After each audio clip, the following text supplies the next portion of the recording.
Hello, welcome in our session.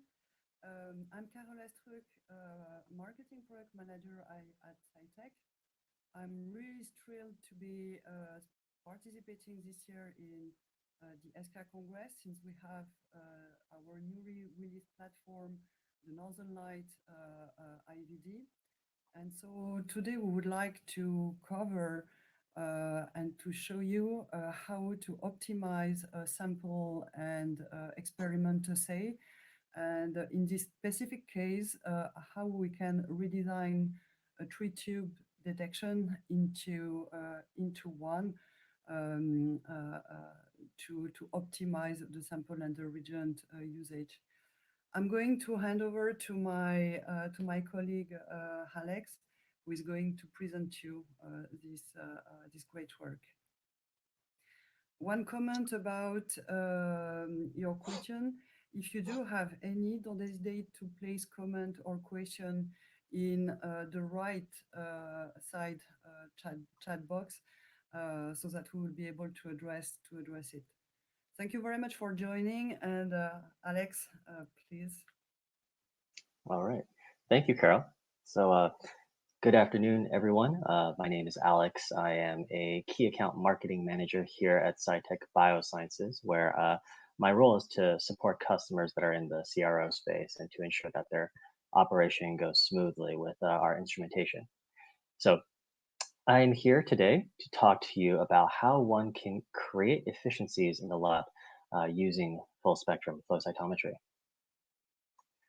Now, many of you are probably already familiar with how a conventional or traditional flow cytometer works to measure signal from any particular fluorochrome or dye, which is to say, for a given fluorochrome such as PE, the emitted PE fluorescence is detected and measured by an individual detector that is preceded by a bandpass filter that determines what band of the PE emission spectra gets to reach the detector.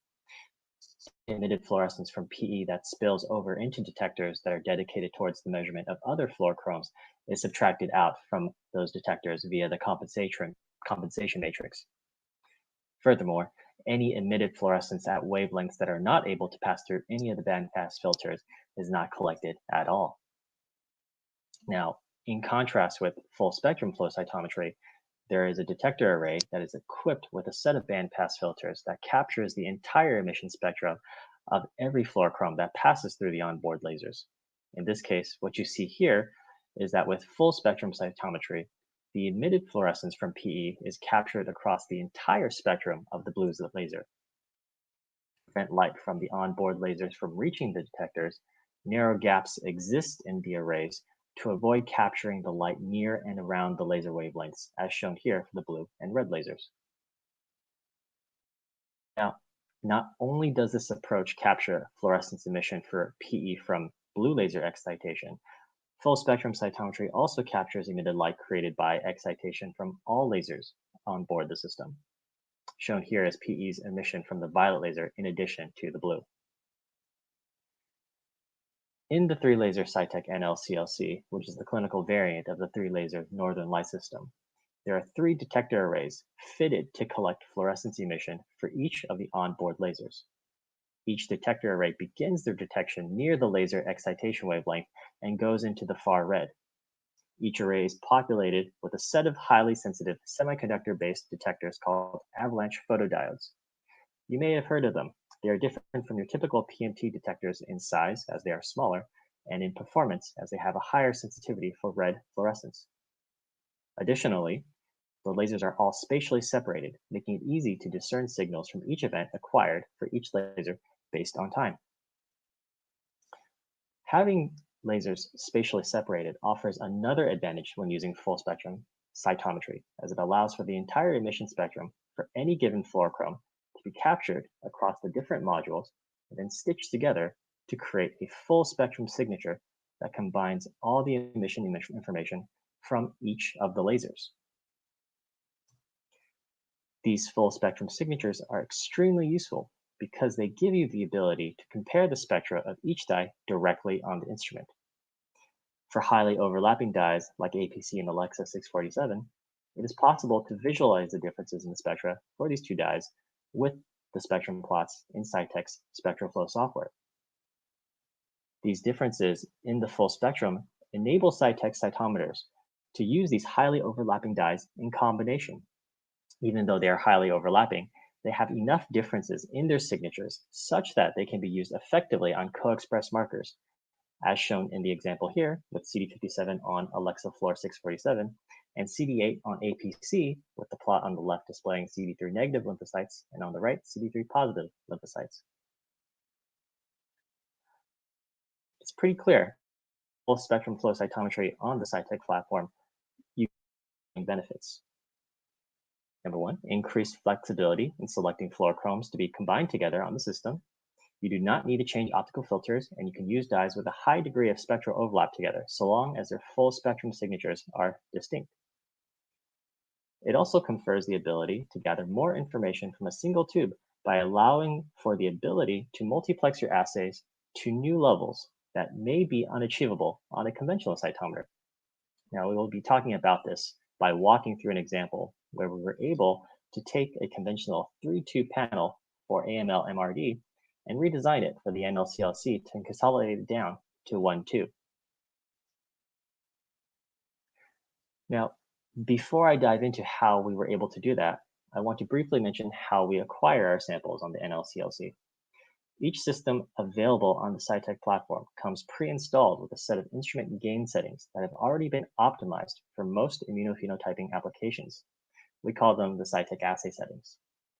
They were initially established using biological samples and have been set up to provide optimal resolution for each peak emission detector and ensure that each fluorochrome will present a unique spectrum. They have been set low enough such that they can be accommodating for very bright signals and still remain on scale, and considerations have been taken into account to minimize spread without sacrificing too much resolution.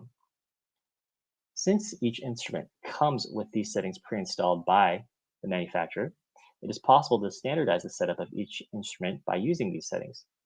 Here are examples of spectra collected from 2 different instruments running the Cytek assay settings. You'll see that the overlay of the spectra from both instruments is nearly identical.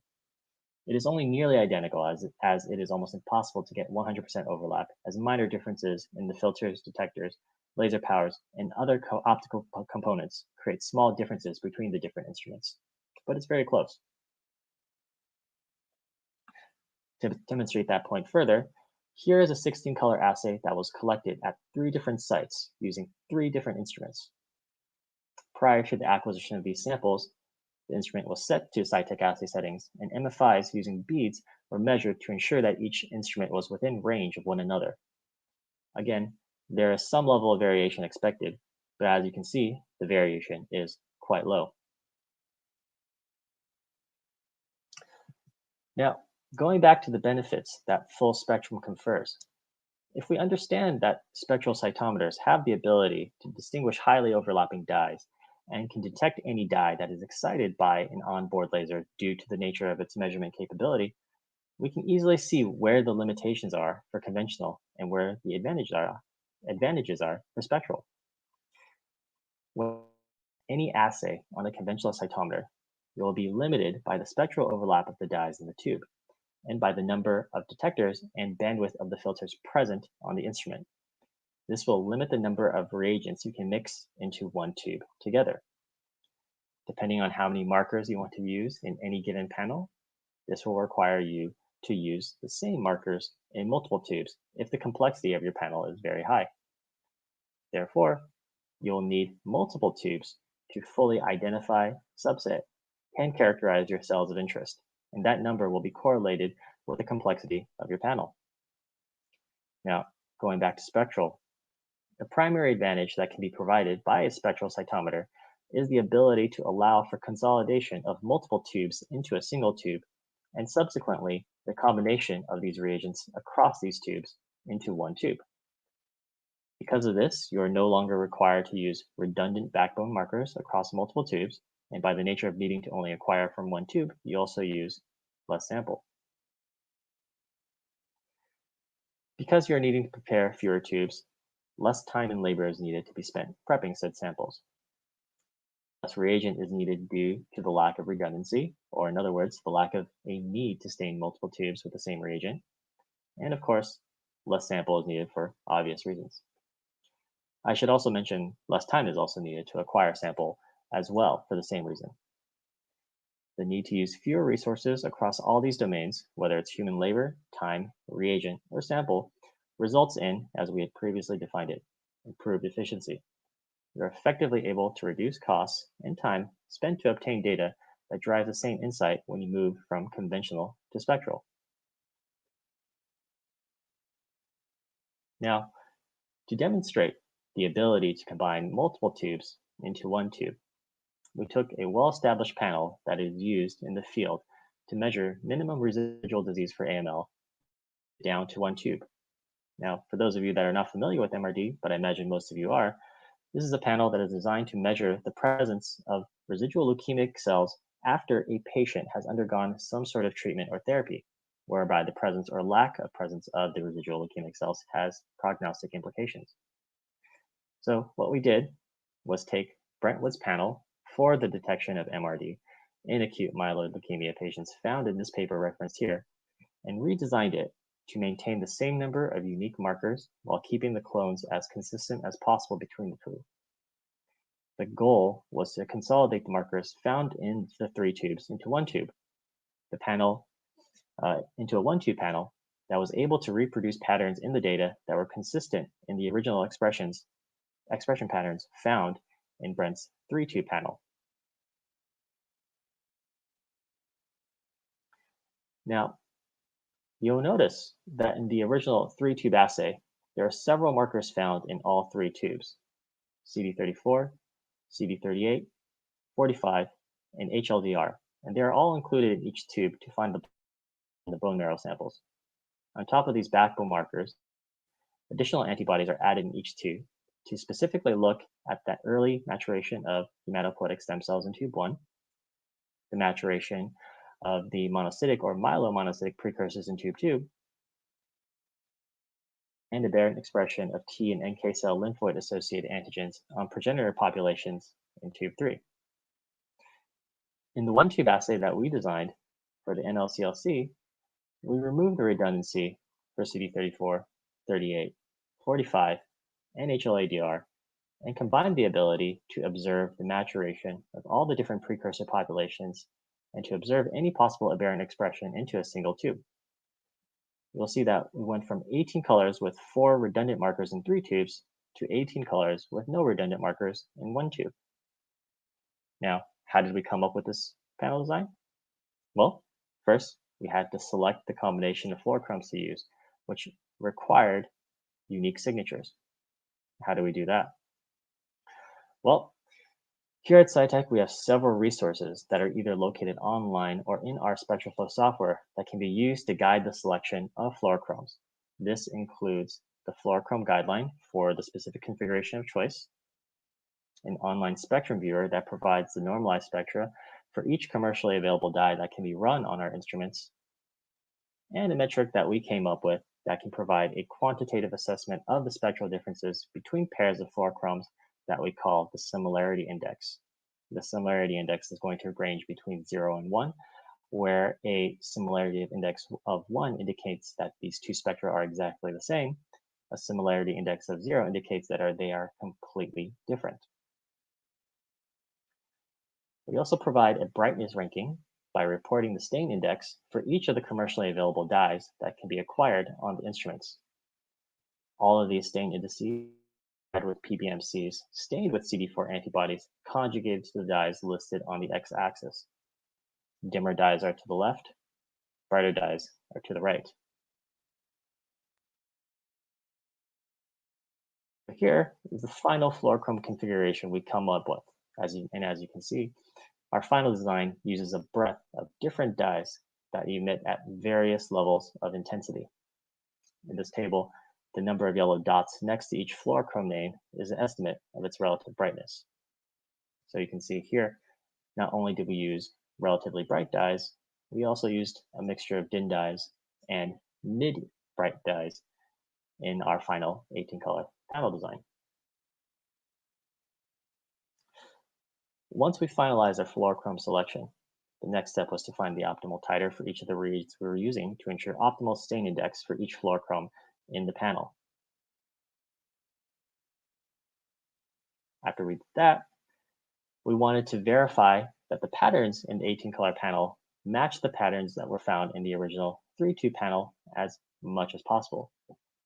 For any histogram, either a significant difference in brightness or a difference in the spread of the negative when comparing the color panel histogram with that from any of the tubes in the original 3-tube panel, we swapped out that reagent in the 18-color for another one. Here in the first row, you will find the histograms for 5 of the reagents that we swapped out for another. The criteria for swapping was to see if there was any differences in brightness or differences in the spread of the negative compared to what was found in the tubes in the original 3-tube panel. For example, here with HLA-DR, you can see that in our original section, it had much higher spread in the negative compared to the pattern found in the original 3-tube panel. Swapping that out with a different fluorochrome resulted in a pattern that was more similar to the original. For CD16, it is also very clear that the positive signal is much too bright in our original design, and swapping it out to a different returned it to a level commensurate with the original 3-tube panel. Once the final panel design was settled for the 1-tube panel, both the original panel and the consolidated 1-tube panel were tested on the same bone marrow samples for comparison purposes. Comparison between the two panels were then made to ensure that patterns between the two panels were similar across all relevant fluorochrome combinations. You will see here that we took 15 plots displaying 15 distinct marker combinations for both the 3-tube assay and the 1-tube assay, and have them displayed such that comparisons can be made for the patterns between the two. The objective of this set of plots is to demonstrate that it is possible to obtain comparable patterns in the data, and that combining all the reagents together that are typically found in 3 tubes into 1 tube does not negatively impact the resolution of the assay when acquired on the NL-CLC. So, again, a summary of the data.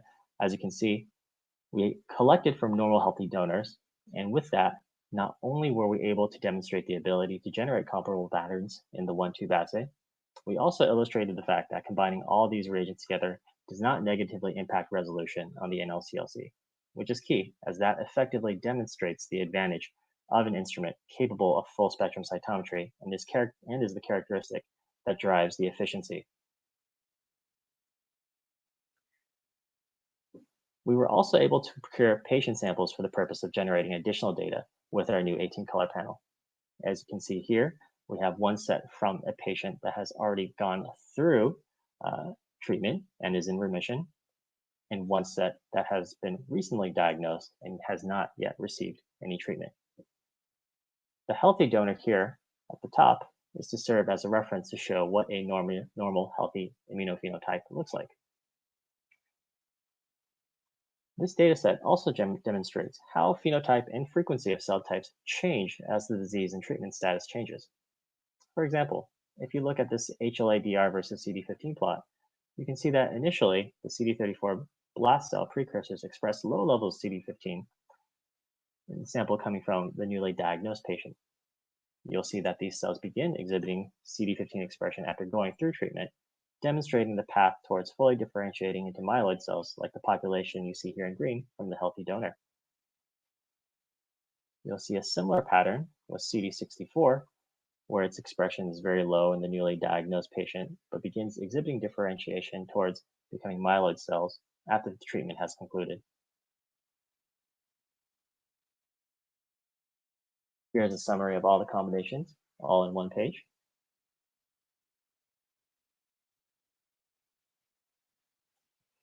So with that, I hope I was able to demonstrate how it is possible to use a full spectrum flow cytometer like the NL-CLC to build or consolidate multi-tube assays down to 1 tube that can generate high quality data, which can help drive improvement in lab efficiency through the reduction of sample prep and acquisition time, reagent consumption, labor costs, and sample use. if you want to read more about how we did this, you can scan the QR code here to get a link to the paper that we have linked online. Thank you for your attention.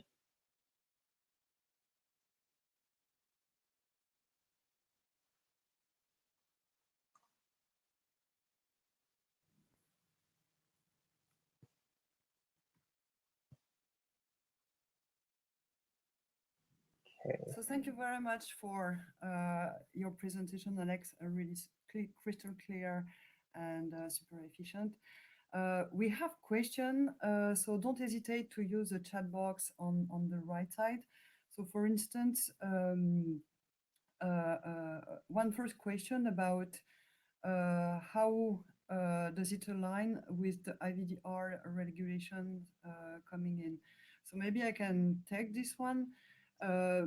We did the first step on registering the Northern Light as IVD, and indeed we will apply also and submit our dossier for the IVDR coming in. About Regent, we have everything to design, but you should hear from us quite soon on this one.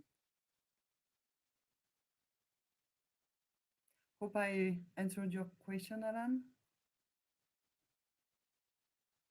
Super.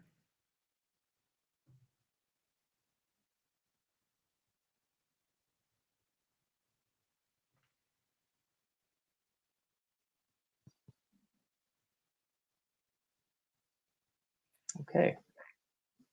So another question from Ulrika. So you have not tried Spectral yet and wonder if you can say something about light scatter and its resolution.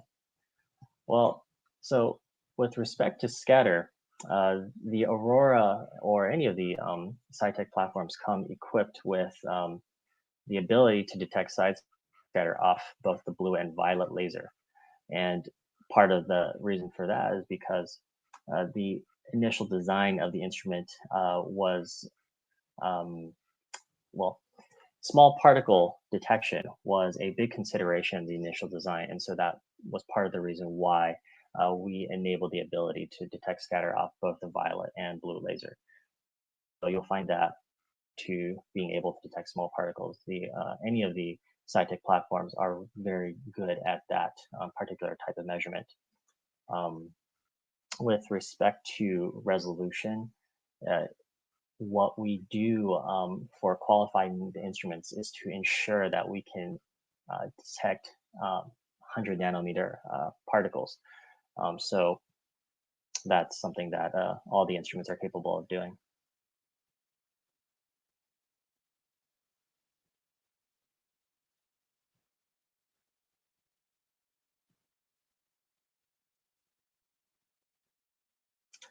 Yes, so carryover was also a very important characteristic to ensure that we get very well. So part of what we do with respect to these sit flushes to ensure that we flush through as much volume as possible through the sample line to ensure that when you're going from tube to tube, you have very little carryover when acquiring different samples. And so if you look at our carryover capability, our specs indicate that it's less than 0.1%, but in actuality, our carryover performs much higher than what our specs indicate. And this is true for both loader and tube acquisition. And on this topic, I would recommend you to check also Christina Teodosio presentation from Thursday morning, because she did address also this point about carryover. So she can also present you, let's say, like what her lab generated over this topic. And Christina, I think you're there, so I hope you're okay if I quoted you.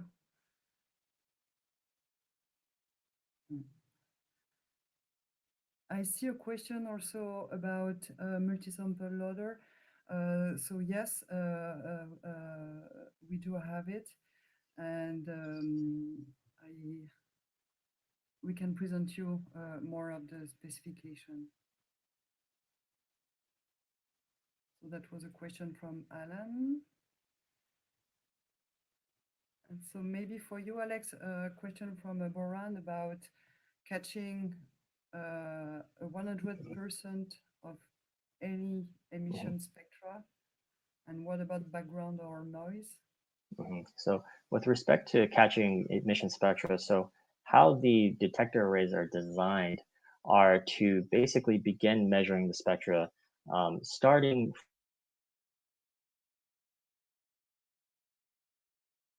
to the of course, there are also going to be gaps in there to prevent the collection of any sort of stray laser light. So while it does collect the entirety of the emission spectra starting from the excitation source, there are points where it is missing a little bit, and that's just to prevent any sort of laser background from getting into the signal.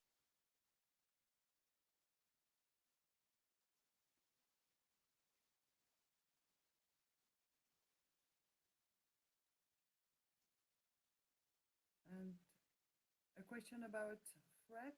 Alex, would you take this one? FRET, I'm not. That is something I'm not entirely an expert on with respect to how we use it on our instrument. Certainly, there we have run experiments with FRET before, and I believe we have resources that discuss it. But that's something that I can't personally answer to. But I can talk about the limit of the number of events that we can acquire. So on the NL-CLC instrument, it is spec'd to be able to acquire up to 35,000 events per second with less than a 10% abort rate.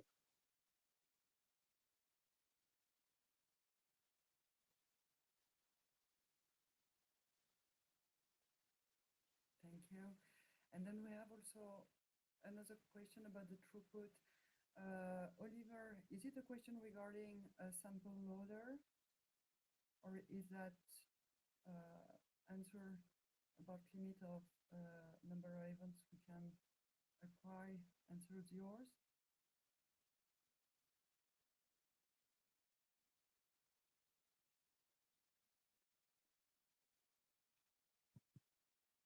Okay.